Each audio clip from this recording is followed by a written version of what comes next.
Here I have ALCATEL 1C 2019, and today I'm going to show you how to enable power saving mode on this device. So firstly you have to go to the upper bar, and here you have Smart Saving. So hold down your finger on this button, you can access power saving settings here. So you just have to enable save power, not this one.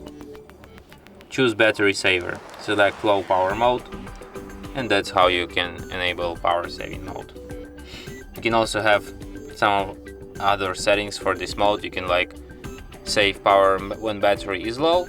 You can select a value for low battery, so basically at which battery charge this mode will be automatically turned on. And you can select battery saving mode. You have ultra saving mode and low power saving mode. So yeah, this is what settings you have. And that's it. Thanks for watching.